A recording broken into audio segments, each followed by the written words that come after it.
MP করবেন বা যাই করবেন। আর আপনি যখন অনেকটা লেখাপড়া শিখে সুপারিশ করতে যাবেন তখন কার কাছে যাবেন?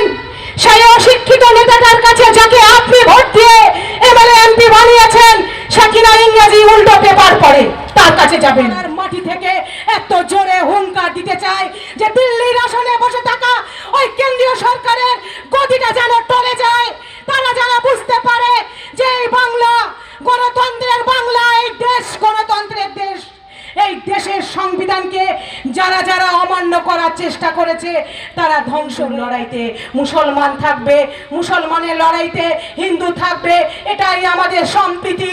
এই সম্প্রীতিকে যারা মুছে দিতে চাইছে, আমাদের লড়াইটা কিন্তু তাদের। যেখানে মানুষ নিপীড়িত হবে, যেখানে আমার ধর্ম নিপীড়িত হবে, যেখানে লাঞ্ছিত হবে, যেখানে আমার সংবিধানকে বঞ্চনা করা হবে, যেখানে আমার গণতন্ত্রকে গভীর রাতে জ্বালিয়ে দেওয়া হবে, আমরা সেখানে দাঁড়া। মঞ্চে উপস্থিত উপবিষ্ট নানা সম্প্রদায়, নানা সংগঠনের মানুষ যারা আজকে এই সংবিধান বিরোধী যে ওয়াকাফ আইন, এসআইআর আইন, এই সব কিছুর বিরুদ্ধে যে প্রতিবাদে আজকে সোচ্চার হয়েছে, এখানে আমার মা বোনেরা আছে, এখানে আমার সামনে ভয়েরা দাদারা আছে, ওকে সালাম জানিয়ে ছোট করে দুটো কথা বলবো।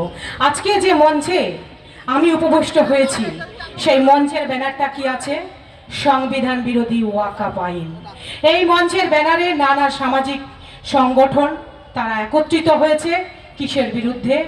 এই ওয়াকাফ নামে যে কালা আইন এই কেন্দ্রীয় সরকার নিয়ে এসেছে নির্দিষ্ট একটি সম্প্রদায়ের মানুষকে টার্গেট করে, সেই কালা আইনের বিরুদ্ধে আজকে আমাদের লড়াই, আজকে আমাদের সংগ্রাম।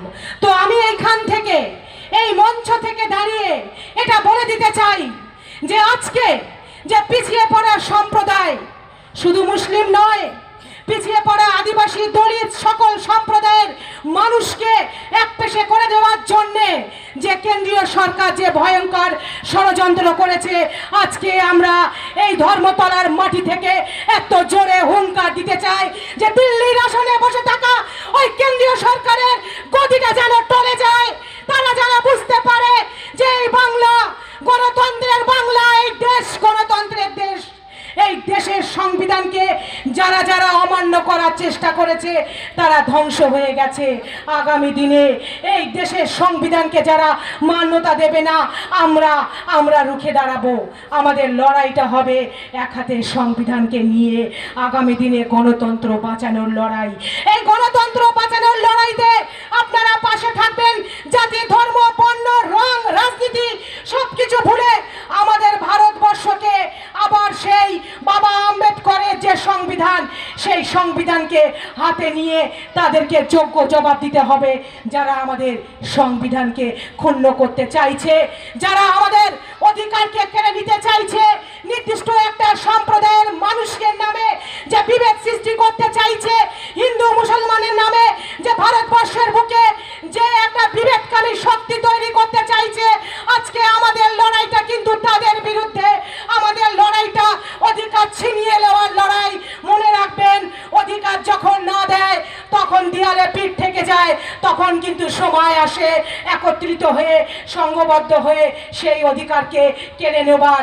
তাই আমাদের মনে হয়েছে যে এনাফ, আমাদের দেয়ালে পিঠ থেকে গেছে, এখন সময় এসেছে আমাদের এগিয়ে যাবার। তাই বলবো জনগণকে, বাংলার অপমান জনগণকে বলবো, এই লড়াইটা কিন্তু কোনো মুসলমানের লড়াই না। সংবিধান বাঁচানোর লড়াই, ওয়াকাফ বাঁচানোর লড়াইটা কোনো মুসলমানের লড়াই নয়। এই লড়াইটা সকল সংবিধান প্রেমী মানুষের লড়াই। এই লড়াইটা সকল ভারতবাসীর লড়াই। এই লড়াইটা সকল গণতন্ত্র প্রেমী তথা দেশপ্রেমী মানুষের লড়াই।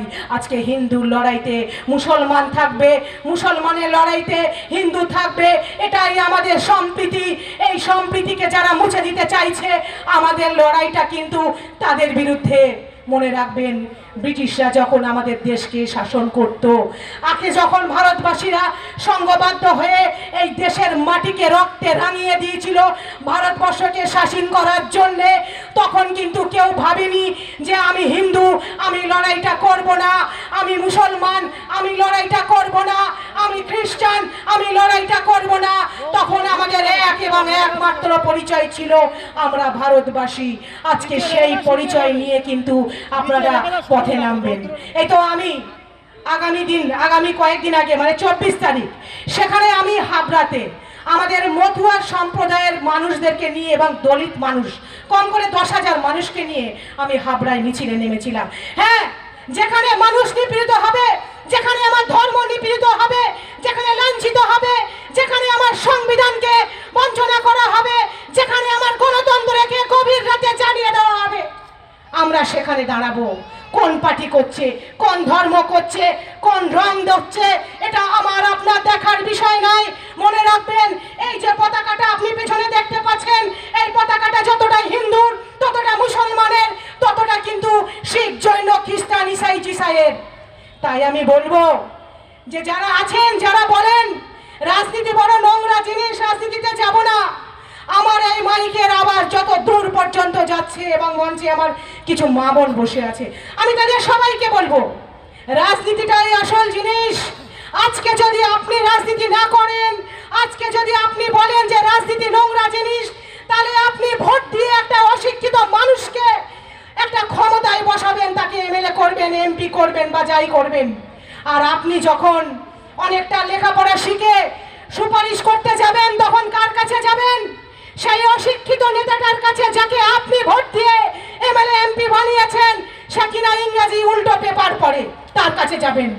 তাহলে কি দরকার আমাদেরকে? কি ক্ষমতায় আসার জন্য আজকে দেখুন প্রত্যেকটা পদে পদে প্রত্যেকটা কাজে আমরা কার কাছে যাই?